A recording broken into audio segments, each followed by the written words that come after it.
Hello, everyone. Welcome to another event hosted by the Cambridge University Social Impact and Sustainability Society, or CUSIS for short. Today, we are honored to host our esteemed guests, Dr. Leon Prieto and Dr. Simone Phipps, whom our Society President, Mr. Michael Williams, will introduce shortly. My name is Navin Seeterram, Social Impact Director and Events Director at CUSIS, and I'm ever so pleased to be your humble host and moderator for this session. This event is being recorded and will be available on our YouTube channel soon. And for students at the Cambridge Judge Business School, you'll be pleased to know that today's session will be uploaded to the VLE for your learning purposes. In proceeding with today's session, please bear with me as we cover some housekeeping items. If you haven't already done so, please ensure that your mics are muted for the duration of the session. Also, please be aware that the general chat box won't be used in getting questions to the panel. Questions to our guests must be sent directly to Nikki Shah, my co-moderator, via the chat. Look for her name, Nikki Shah, select it, and type your question to her in there. I will then receive those questions and pass them on accordingly. We promise we will do our very best to get to as many questions as we can, finishing up at just about 7 p.m. Greenwich Mean Time. Now, I am pleased to pass you on to the main event, where the founder and president of our society, Mr. Michael Williams, will introduce Drs. Prieto and Phipps. Michael, happy Tuesday and good to see you. Thank you, Navin, and welcome to everyone to our first event of 2021. Thank you all for joining. As many of you know, February is Black History Month in the US. And over the years, the spotlight of Black History Month has sort of focused more on the racial inequality in the US, especially this year as the Black Lives Matter movement has gained tremendous momentum in the US and globally. Those inequities are definitely important to shed light on now more than ever. But Black History Month is also meant to focus on the often overlooked contributions African Americans have made to our society, both as individuals like Martin Luther King Jr. and entire communities like Black Wall Street of the early 1900s. Our guests today are experts in that history. They are here to discuss how the lessons of the past can be applied to today to help communities, businesses, individuals all reach their full potential and benefit both themselves and society. Please allow me to introduce Dr. Leon Prieto and Dr. Simone Phipps. They are co-authors of the book, African American Management History, Insights on Gaining a Cooperative Advantage, which I encourage all of you to purchase immediately. We'll put a link to that in the chat box. I may need someone in the UK or other countries to put a link to that for your specific country. Our guests were the 2021 recipients of the Minority and Women Entrepreneurship Education Innovator Award from the U.S. Association of Small Business and Entrepreneurship. They were also inducted in the Thinkers50 Radar Class in 2021. That award recognizes the new generation of global thinkers most likely to shape the future of how organizations are managed. In addition to their book, their work can also be found in numerous highly regarded publications, including the Harvard Business Review, Journal of Business Ethics, and MIT Sloan Management Review. Both of our guests earned PhDs from Louisiana State University here in the US, and they are both Associate Research Fellows at the University of Cambridge's Center for Social Innovation. In addition to their research fellowships at Cambridge, Dr. Prieto is an Associate Professor of Management at Clayton State University, and Dr. Phipps is an Associate Professor of Management at Middle Georgia State University. You can read more about them on our website and certainly on their LinkedIn profiles. But for the sake of time, let's jump right in. Dr. Prieto and Dr. Phipps, welcome to you both. Thank you. Thank you very much. And I know you have a really insightful presentation for us today, so I will turn it over to you for the next half hour or so, and then we'll follow that with the Q&A period with our attendees. So the floor is yours, please. Thank you very much again for this invitation. And it's our pleasure to talk to you all about Cooperative Advantage, a path to social sustainability.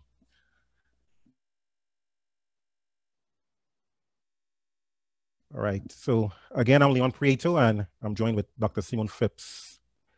So we are called to reimagine capitalism because, as we all know, this pandemic has caused so much havoc in our lives, and a lot of people lost their jobs. And when we enter the next normal, it's very important for us to try our best to really reimagine what we want capitalism to look like in the future. So capitalism in its unbridled form is contributing to the brokenness of our shared humanity.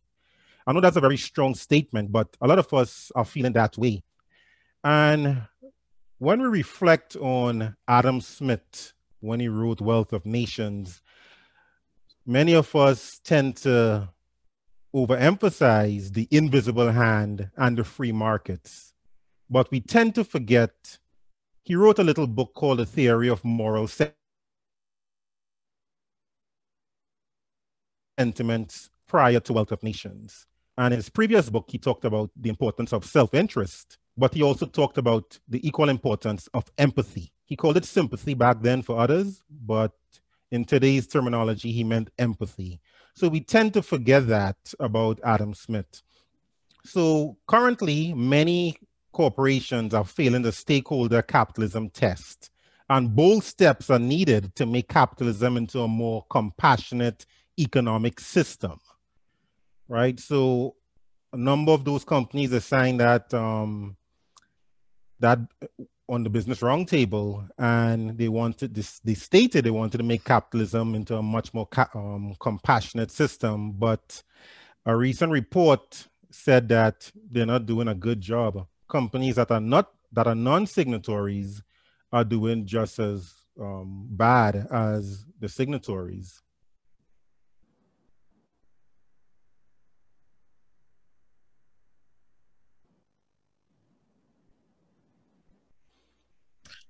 So one way that we can try to reimagine capitalism and redesign it to make it more humanistic is via cooperation and striving to achieve what we call a cooperative advantage.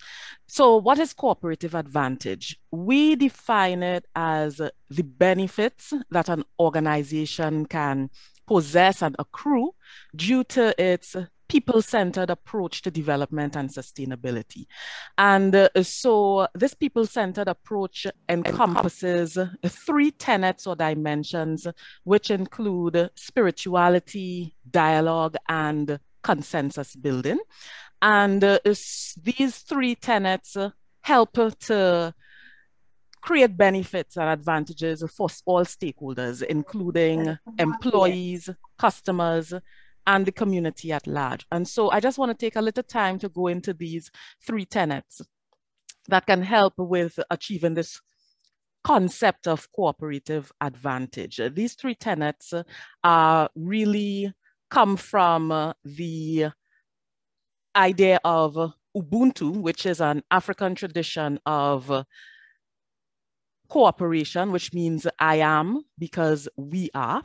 And the first one, spirituality, has to do with making sure that people have well-being. So it's important to note that spirituality is not just about religion and religious ideals, as it sounds like. It's about making sure that you care about people's well-being. So that can be meaningful work for people, making sure that there's a system in place where you show that you care about people, making sure you build a sense of community. And dialogue has to do with open communication and conversation among stakeholders.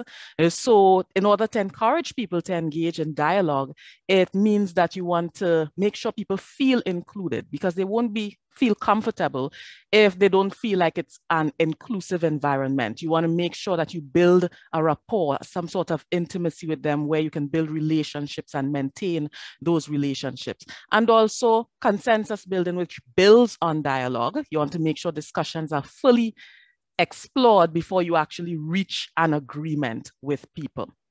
And so when you cooperate and you achieve that cooperative advantage, it helps you to better reach social sustainability. So social sustainability is about inclusive and resilient societies expanding opportunities for all people today and tomorrow. And that is critical for poverty reduction and shared prosperity.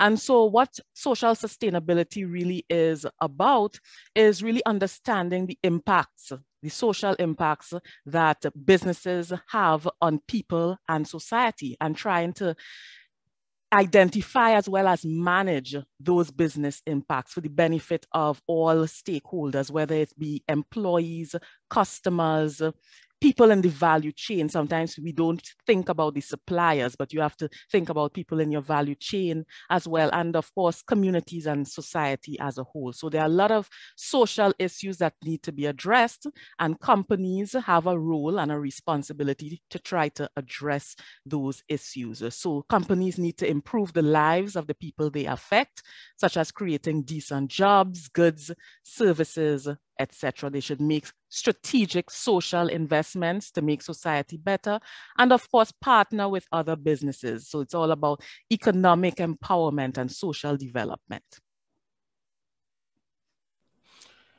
And there are a number of social issues, facing this world today.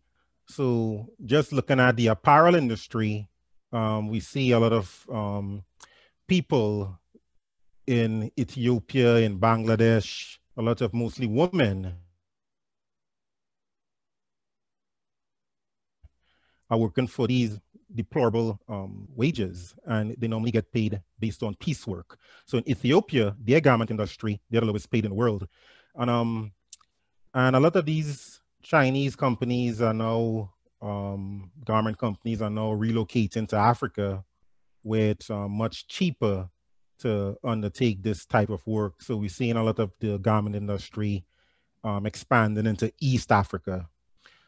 And then when it comes to the cocoa industry, we have seen Africa, mainly West Africa, Cote d'Ivoire and Ghana, being exploited within that whole chocolate industry, which is worth 80 billion a year. And many of the cocoa farmers are poorer now than they were in previous years. And based on the global demand for chocolate, we've seen a lot of cases of child forced labor, child slavery, and deforestation, due to the mono agricultural process they use. And corporate social performance is imperative as stakeholders have grown more skilled when it comes to pressuring these firms. But unfortunately, in spite of the widespread adoption of social compliance programs, research has shown very little improvements in the working lives and dignity of these employees within those companies' global supply chain. And many companies, especially in the cocoa industry, have highlighted the need to go beyond compliance and instead to focus on well-being. So we really need to come up with more effective ways to address the issues and also to measure social impact. So a community development and sustainability advocates can benefit corporate boards by helping them and pushing them to address these issues. So we endorse that idea of having these advocates on corporate boards, because what they can do is draw attention to these social issues that impact well-being. Not everyone on the board or in the company may be aware, and so they can draw awareness. Some may be aware but don't care as much, and so they can push them to understand the importance of caring and about doing something. These advocates can challenge organizational practices, so they can forcefully say, what we're doing is not right and we need to do something about it. Of course, they can also encourage dialogue, and the aim of this dialogue and this discussion would be to reach some kind of consensus to address the social issues. So of course, there will be some opposition, those people who would think that it's not the responsibility of the company to address these issues. But hopefully with the dialogue and that those different perspectives being exchanged, then there can be a spark of some kind of innovation, innovative ideas that can result in some kind of implementation of ideas that can help address these issues, for example, impact investing, etc.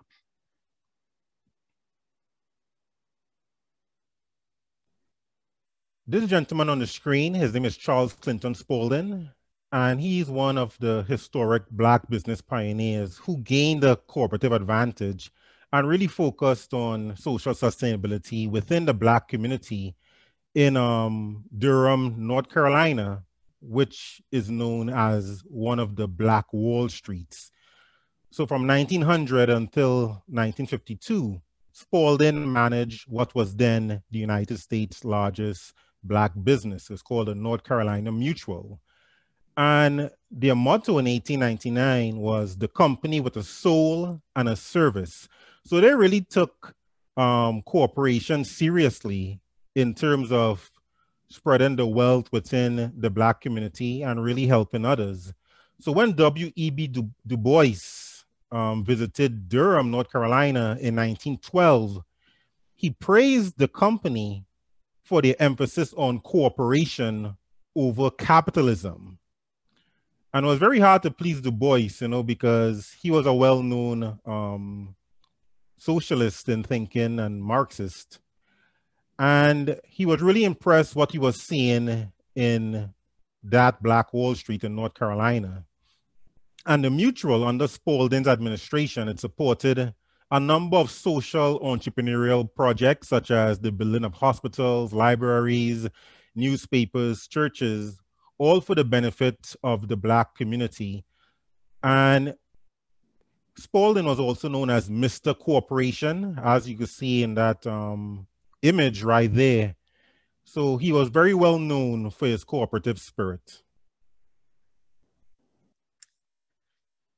So Leon talked about one of the men. I'm going to talk about one of the women briefly. And as we present these historic figures, just think about the impact that they could have if they were on a corporate board in terms of social sustainability. So I'm going to talk about Magelina Walker, who was the first Black woman in the US to charter and own a bank. She was also president of that bank. It was called the St. Luke Penny Savings Bank. And it was a social enterprise that facilitated both economic and social development of the Black community. And so the bank didn't just allow the Black community to save, it allowed the Black community to increase business enterprises. It played an instrumental role in increasing home ownership among the Black community, which was a really big deal back then for someone in a Black person to own their own home. And so home ownership among the Black community significantly rose because of the bank. She also was instrumental in starting a department store called the St. Luke Emporium, which aimed to provide high quality, affordable goods to the Black community and at the same time provide jobs to Black women, because back then Black women were relegated to jobs like washerwomen and cooks and domestics, those kinds of jobs. And so she wanted Black women to have an opportunity to be able to progress and advance themselves, learn skills, and to be able to work in whatever sphere they wanted to work in and not be relegated to a particular role because they were a Black woman. And so she was instrumental in creating a lot of different initiatives that helped with economic and social development, including the St. Luke Herald, which was a newspaper that gave the Black community a voice against lynching and segregation, educational disparities, and a lot of other issues that faced the Black community at that point in time.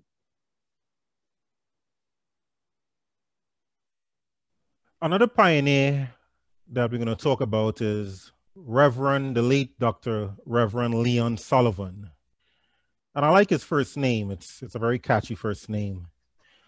But Leon Sullivan, he was a Philadelphia-based minister. He was a Baptist minister, a civil rights leader, a human rights activist, and he was very passionate about workforce development, job creation, and income equity, for the Black community, So back then in Philadelphia, and there was a lot of social ills facing the Black community due to disparities in income and health. And Sullivan was a firm believer in the power of cooperation. So a little quick history, a lot of the Black businesses got their start in the Black church. So, and the church always emphasized the power of cooperation.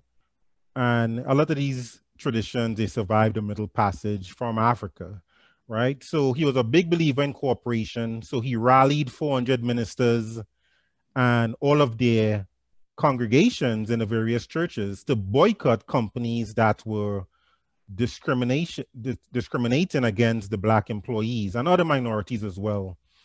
And Sullivan, he increased a lot of career opportunities after the boycott. So the boycott was very successful. It was called the selective patronage program. So, and that economic boycott worked like a charm. And he became very famous pretty much overnight with those boycotts. And he eventually had another problem. He needed to train a lot of these young people in Philadelphia on how to obtain the job skills for the job he just created for them. So he created something known as the Opportunities Industrialization Centers, which are pretty much vocational centers to equip young people with job skills.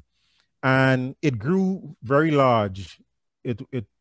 By the time it was 1980, it spread to like 100 US cities and 8 African nations. And Sullivan, he was the first African-American who was admitted to the board at General Motors. So General Motors faced a lot of pressure from an organization known as the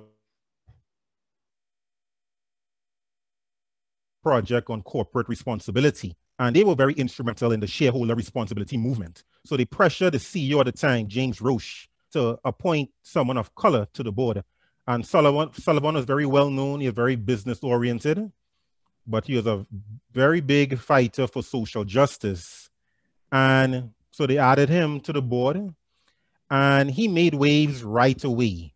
You know, so at his very first shareholder meeting, he spoke boldly on the issue of apartheid. And he said he planned to vote against his fellows by this resolution brought by the Episcopal Church, which called on GM to close their plants in South Africa. And then 6 years after that vote, Sullivan collaborated with his other fellow board members, along with other companies such as Ford and IBM. Then he wrote something called the Sullivan Principles, which is a very historic moment in corporate social responsibility. And the goal of the Sullivan Principles was to improve conditions for people of African descent and other minority groups within South Africa. You know, but he really wanted the South African government. So the Sullivan Principles demonstrated the power corporations can wield in the fight for social sustainability if you take a cooperative approach. And it also shows what can happen if you appoint a social justice and sustainability warrior on a corporate board, because you really got them into making the right steps in fighting some of the racial injustices facing South Africa. So it's important for us now and for us to apply pressure to companies to identify community development and sustainability advocates. So corporations, especially signatories of the Business Roundtable, they must appoint those social justice and sustainability advocates to their board if they want to make stakeholder capitalism a better way to go versus what we've seen in the past. And ideally, these individuals should have a genuine passion and dedication to solving wicked problems. So we are not saying just to appoint people of color to the board, but they also have to be passionate about social justice. You know, so, but keep in mind that no potential appointment is a panacea, right? But it's a critical step into making capitalism into a more compassionate system. So some of the ways to really identify these potential board members, why not appoint critics? You know, so people like Sullivan, who was critical of corporations during his time, are the ideal type of person to add on a board. When Obama became president, one of the books he read was Team of Rivals, where he learned about how President Abraham Lincoln appointed rivals to serve in his cabinet. And that kept him on his toes. And that also helped him become a better president. So a company can become better if they appoint a critic, such as Dr. Robert Bullard, who is a known as a father of environmental justice, who argue about these companies engaging in environmental racism. So people like him can be beneficial to a board. You can also benefit from appointing grassroots sustainability advocates. You know, so those people who are out there doing the work might be the right kind of people to include on a board, you know, to really apply pressure to their fellow board members. It will engender a lot of uncomfortable conversations. Dialogue is important, you know, as we stressed before with Cooperative Advantage. But sometimes you need those hard conversations to spur the company into action. And then another thing that might be beneficial to the corporate board is by appointing worker-owned cooperative advocates. You know, so we are big believers in co-ops because we believe those organizations, which are very democratic, they promote economic and racial justice better than traditional corporations. So these corporations can benefit by appointing a worker-owned cooperative advocate to serve on that board. And we also seen different innovations, like with Kate Spade, within their global supply chain, they engage in impact investing, and they created a for-profit worker cooperative in Rwanda known as Abahizi, which offers jobs to empower female employees. So this is a new type of social enterprise supplier model, but we see a case of a corporation engage in impact investing to improve their global supply chain via the power of cooperation. And also firms can also engage in impact investing to help co-ops and communities thrive. In our native Trinidad and Tobago, there's this exciting new co-op known as the Moruga Hill Rice Multi-Purpose Cooperative Society.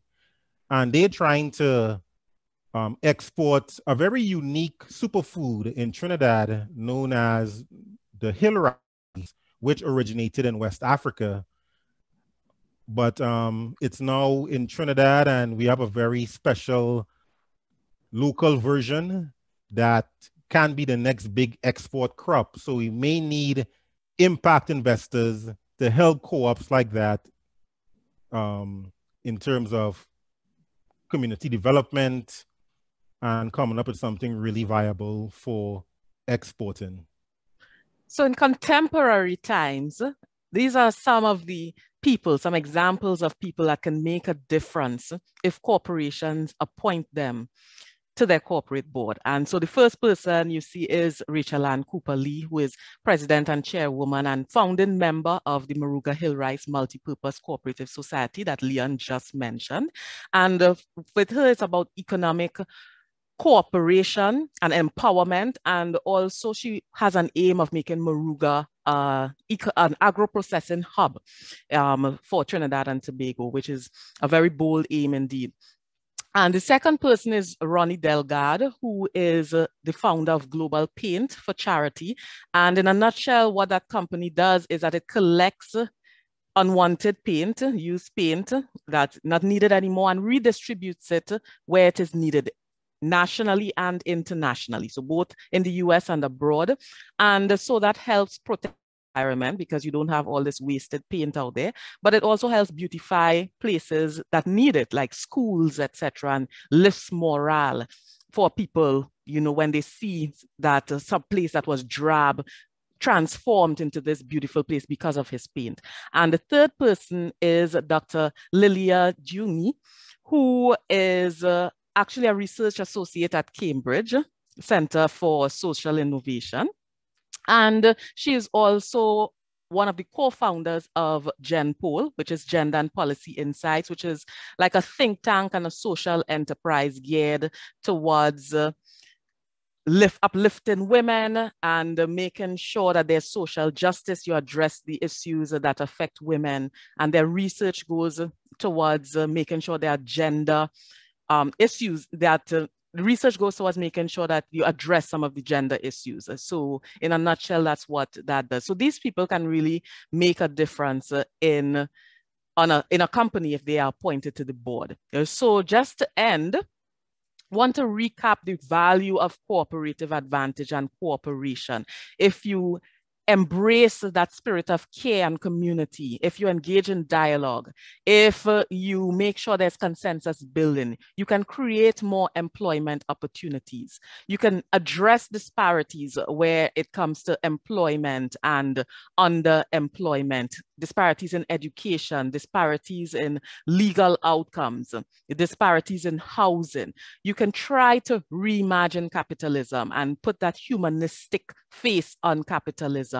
And of course, you can try to provide a path towards social sustainability, which indeed is the main goal. So in conclusion, cooperation is a really key element to achieving social sustainability. You want to cooperate with one another, and you want to try to attain that cooperative advantage. And in order to do that, corporations need to appoint these bold individuals who are going to challenge them. So yes, there may be opposition, as I mentioned earlier, but that's a small price to pay for a more compassionate approach to capitalism, which can then influence social sustainability. And Leon Sullivan, who Leon mentioned earlier, who was appointed to the board of General Motors, said humanistic interests had better be the concern of companies if under the banner of free enterprise, they expect to survive. So community development and sustainability advocates and boards can help them to pursue that humanistic interest and help them reform capitalism and achieve social sustainability. So when we embrace these bold appointees to the board, you can have critics to challenge organizational practices that hinder well-being. You can have those grassroots sustainability advocates to encourage dialogue and try to find consensus to address social issues. And of course, you can try to influence strategic alliances with cooperatives and other strategic alliances to help with the value chain, etc. So thank you very much.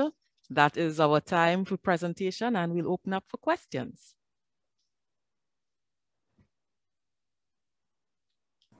All right, fantastic. That's great. Let me see. So I'm here, just go to the moderation now. As you see, Dr. Leon Prieto and Dr. Simone Phipps are there on screen. You may just be hearing my voice in the background. This is Navin again. Right now, our first question comes from Dr. Eelco Fiole. Do we need a new definition of fiduciary duty, is his question.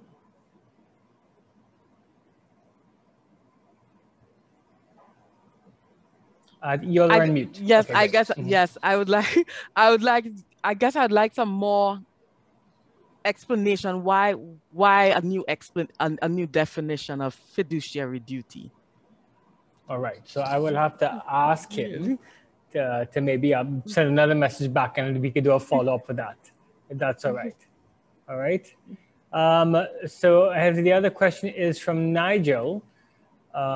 Nigel says, owner of West End in schools.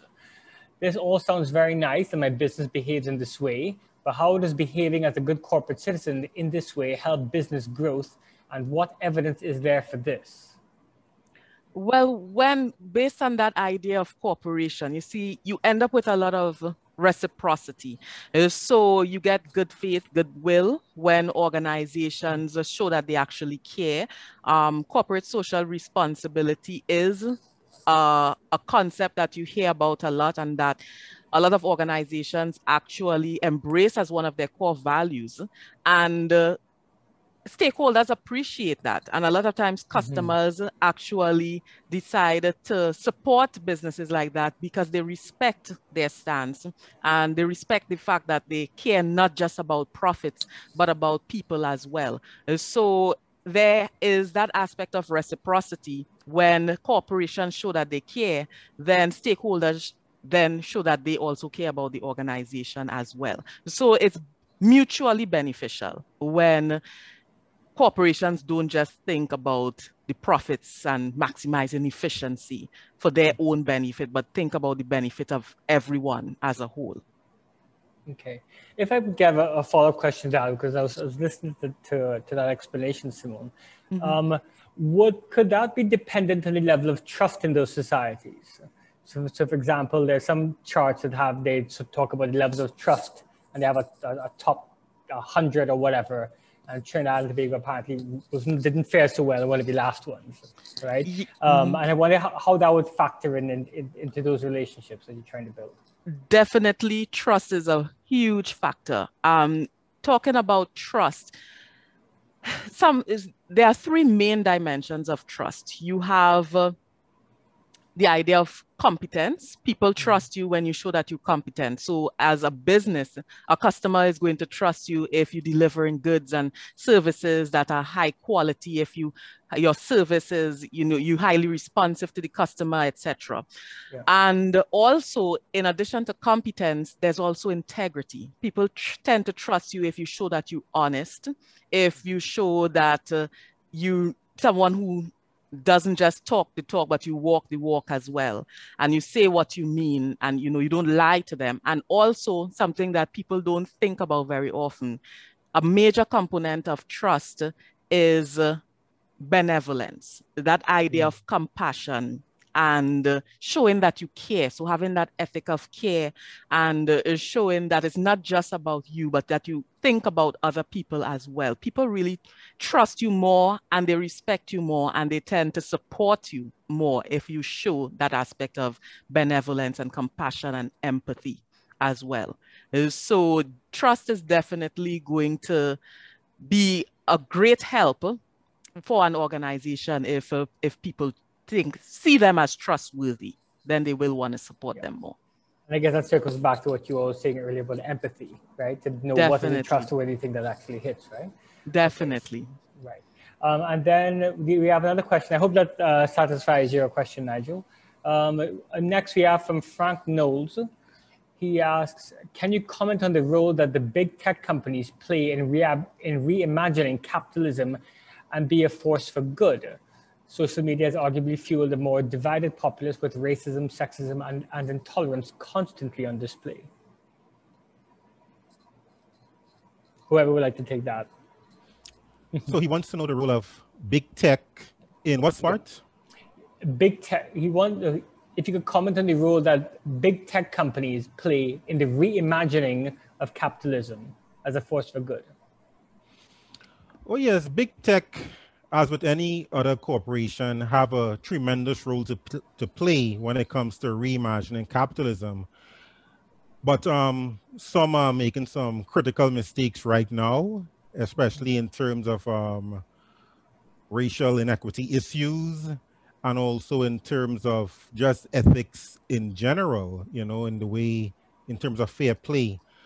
So big tech has a role to play in terms of investing in the education of young people within minority communities that probably need that access to learn coding and all of these skills, and they could also invest in young people in different parts of the world. So Africa, for example, have a very large percentage of young people who are underemployed or unemployed.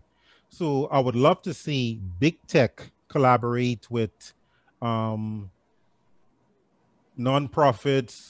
co-ops, and other, or maybe even within the informal sector, to be a little bit provocative, to train some of these young people in some of these skills that are necessary to become the knowledge workers that we need in this day and age. So So it's a way for us to really get to the next level in terms of reimagining what we want stakeholder capitalism to be. And by providing these opportunities for the... Okay. All right. Okay, so I'd like to apologies a bit, guys. So I think right now our feed, it gets a little bit choppy at times, but we're here with you all. It seems to be at least stable enough so that we're not going anywhere, all right? Thank you for that, Leon. Our next question is from Mark Bloomfield. Mark asks, to what extent should organizations prioritize looking after their employees' human capital, employees' welfare versus wider stakeholders? I think there's a follow-up after, but I'll answer that one first, I guess.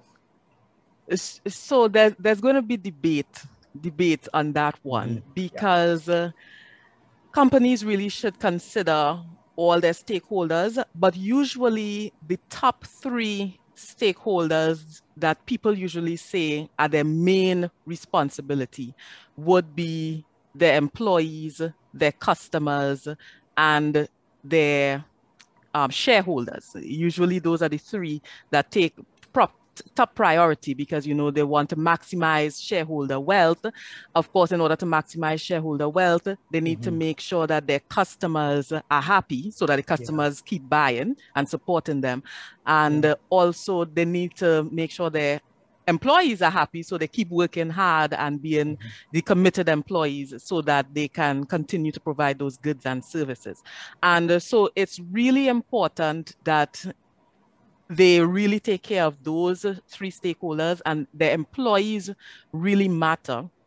Some organizations do a much better job of thinking about well-being of employees, you know, in terms of not just financially, but in terms of other things as well, just like even something like maternity leave and paternity leave, because in the US, you know, you take that, some countries take that for granted, but in the US that is a big deal, because not everyone gets that, because it's not mandated at a federal level that you get something like that. And things like that make a difference, because it shows the employee that you actually care about their well-being, and they're more likely to be committed to you because of that.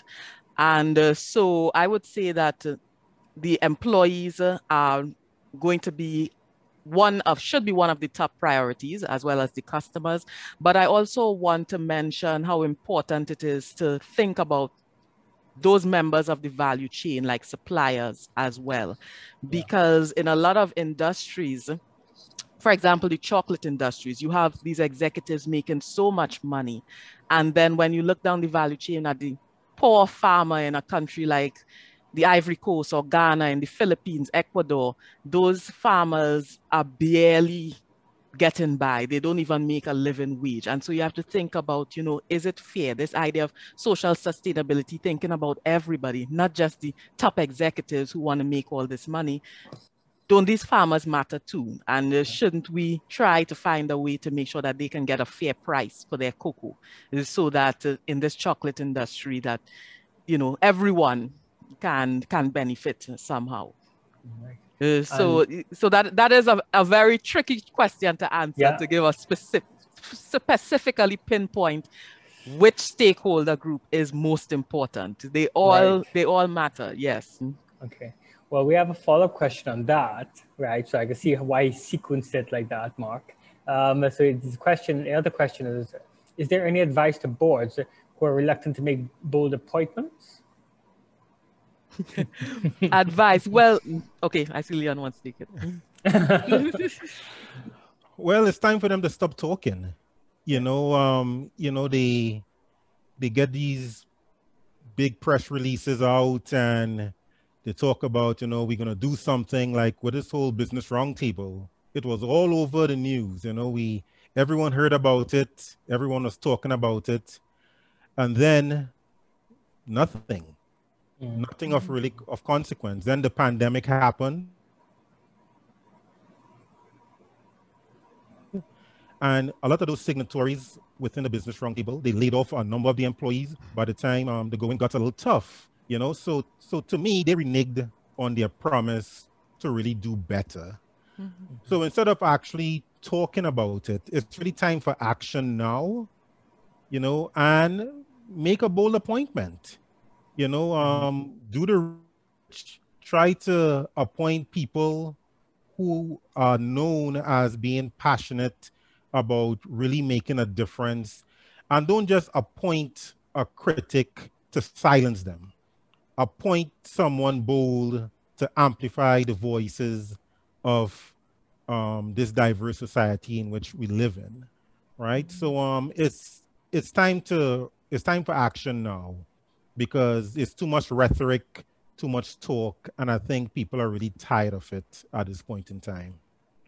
Yes, and I just want to quickly add to what Leon said, a specific example, and I'm going back to the chocolate industry again, because that has a very special place in my heart. When I think about the farmers and what they go through, and there are other problems that arise because of those low prices, like child slavery, etc. And so a lot of the top businesses, companies in the chocolate industry actually signed an agreement to try and address the problems with fair prices to farmers and to decrease child labor, etc. And the deadline reached and nothing was done. There was no positive outcome, no change. And then recently I saw an article where farmers tried to increase their price a little bit to try and get that living wage, which is what part of the agreement was as well. And the companies stopped buying from them. So their cocoa was just sitting there and going to waste. And so you have to ask yourself then, when they signed this agreement, were they really serious, or were they just talking to say, that idea of performative allyship, to say that, I am for this cause. And so if you have that bold person appointed to the board, that critic who really cares about an issue like that, then they can tell them, what you all are doing, these practices, they're unethical and they're not right, and push them to really do something to make a real difference. I guess it's about more than just co-opting the critic into your organization, but it's about how do you get that ethos to sort of rise all throughout the organization, right? And that seems to be the challenge, no? Right. So the next question I have for you is from Xavier. Do public benefit companies or B Corps and other structures like this do enough to help promote cooperative advantage for you? Or do you see progress there? B Corps are exciting. I see potential, and I believe in the state of Georgia in which I live, we just recently approved this new type of organization. So we see companies, a couple of exemplars, such as Ben & Jerry's, who are doing some commendable work as a B Corp. And there's some others, but I think they have the potential to really make a difference.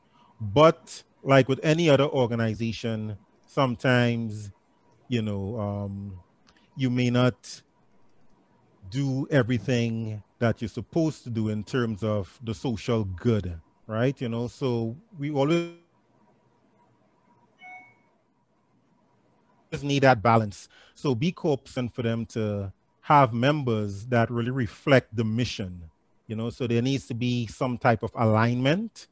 Don't just, appoint a bunch of capitalists and expect to get social good as the outcome, right? So, of course, to achieve profitability and well-being, you need to have that balance. And I really hope B Corps don't just become like a cool thing to do, to say, hey, look at me, I'm a B corporation, we're doing good.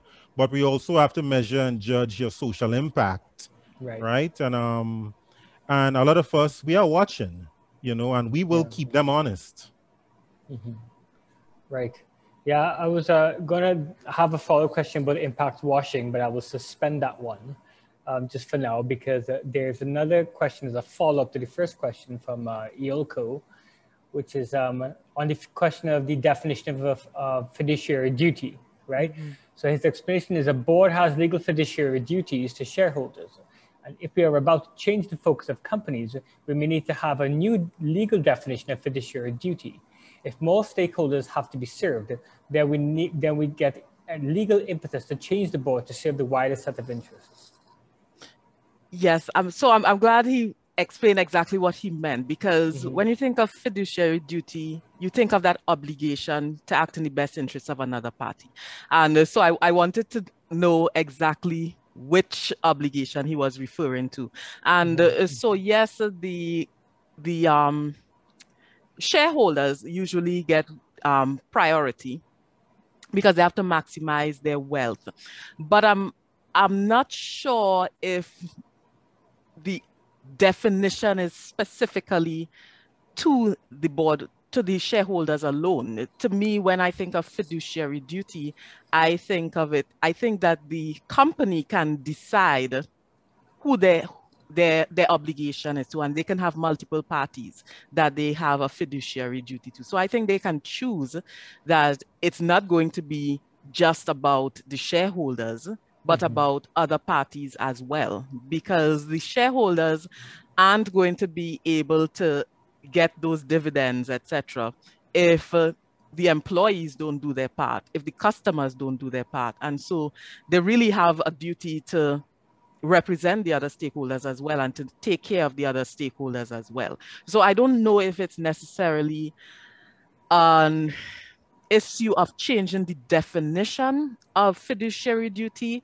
but if it's making sure that companies understand that their fiduciary duty should be to more than just one party. It's not just to the shareholders. They have multiple stakeholders that they should have a fiduciary duty towards. Right.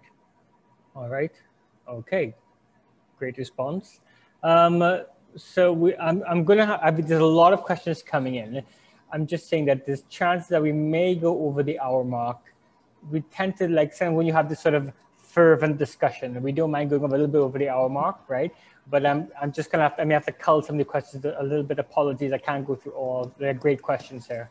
So the other question comes from David Bowles. Should the pressure to become socially responsible come from internal management or external vocalization of frustration / disapproval? I know you've been touching on this a bit. I don't know if you're going to effectiveness or what. So you could, I guess that's the question, David.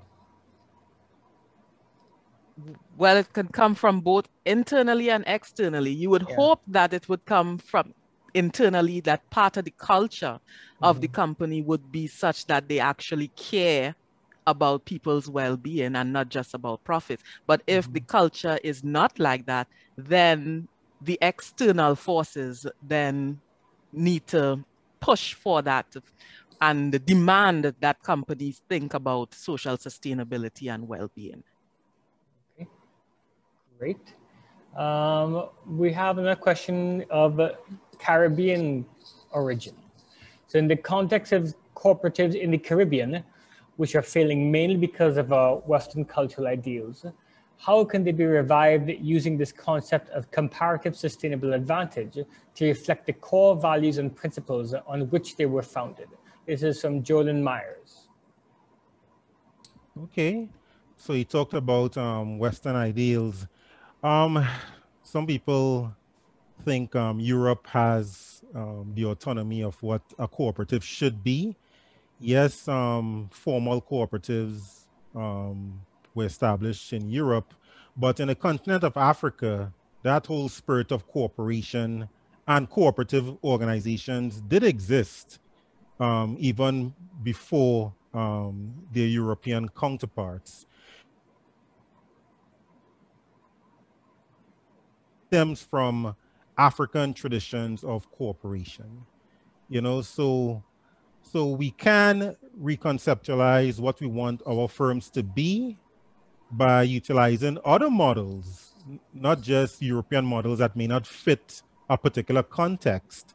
You know, so Simone and I, as management historians, we always advocate for learning about different management philosophies from different parts of the world, be it learning about African traditions of cooperation from the continent of Africa, learning about frugal innovation Asian techniques from India, such as Jugaad, learning from the Chinese. So there are a number of different, learning from the Scandinavian models of cooperation as well is something we could all learn from. So there are various models, not just Western Europe, but there are other models from the global South, from Africa, from India. And we could also probably try to reimagine a new model for ourselves in the Caribbean to fit our particular context, you know. So let's not become too bogged down by trying to be like everyone else and try to find and then go from there. Okay. All right. So our next question here, sorry, is from James House. He says, and he asks, do big companies have sole responsibility, or can small companies or startups make an impact in this space? Yes, definitely big companies don't have sole responsibility. Small companies can also make a difference. There's a lot of power that small companies can wield. In fact, just the fact that small businesses, small companies hire more people, actually, in the grand scheme of things, they hire more people than big companies do when you look at the amount, when you aggregate the amount. So small companies do have a lot of power, and they can do their part to help with social sustainability. So it's definitely not just the responsibility of the big companies. The big companies are going to have more resources, of course, but small companies, you know, if they're creative, you know, if they use their resources well, if they form connections with the community, then they can also make a difference as well. And that goes back to cooperation, building relationships with community members, sponsoring certain events, they can do that, etc. I guess, again, it goes back to what you were saying about looking at Ubuntu and empathy, and whatever size of whatever size the institution is, you can engage to find the innovation, right? You can do what you can, yes. Yeah, exactly, right. Okay, so we've actually gone to our last question, right? Which is from a society member. He says, I don't know if it's a he or she, it seems like it may be easier to build a culture of cooperation as a startup with a small team versus changing the culture of a large business that may not have been cooperated as part of its culture. Could you comment on the most notable differences in implementing a cooperative culture in startups or small businesses versus large corporations? Is it the same strategy or different dependent on the size of the corporation? Well, yeah, it's definitely going to be difficult, very challenging if it's a big corporation that already has a culture established, because changing a culture is very difficult to do. And so if a large company already has an established culture that's very competitive, then it's not going to change to being one that's cooperative overnight, because generally speaking, people are very resistant to change for a lot of different reasons. There are individual reasons, and then there are organizational reasons as well why people resist change. And, you know, it's a matter of habit on the individual side. On the organizational side, you know, change in culture, it's also part of changing the structure of the organization. So if the structure was really formalized and things had to be done this way, then you have to change it to be a little bit more decentralized, where people work together and they can make their decisions and communicate and have more autonomy, etc. And so for a big company, that is going to be very difficult. Whereas for a small company that's now starting, then you have the leeway then to actually choose your team from the beginning, from the formation of this company, and establish, you know, as part of your vision that this is what we want to do. We want to be cooperative. And you have the values that you're going to adhere to from the very beginning, the very inception of that small company. So you can hire people who believe in those values, who have values that are aligned with that vision. You can have orientation from the very beginning, train people from the very beginning. And something that people may overlook is rewards. So that can help with the small company, with the big company as well. If there is an established competitive culture and you want to change it to be more cooperative, rewards do go a long way, where you reward people for cooperative behavior instead of competitive behavior. And of course, you can also try to train people, you know, to change mindset. But yes, very much more difficult for a large company to change culture. All right, great. All right, so thank you, everyone. So unfortunately, we have reached our cutoff time for today. We're just about 2 minutes after the hour. I would like to thank Dr. Prieto and Dr. Phipps for being so gracious and making time in their very busy schedules to present to us today. Be sure to get out a copy of their book, African American Management History, is this nice, lovely book here. A link to the purchase on Amazon is in the chat box and on our webpage, qsys.org. I hope everyone has enjoyed the session as much as I have today. Thank you, as always, to everyone on our events team and at Cambridge who helped us produce this event. Please be sure to check out our webpage for future events. Again, it is www.qsys.org. And thank you all for joining us from all over the world in many different time zones. Take care and stay safe. Bye-bye now. Thanks, everyone. Okay. Thanks, everyone.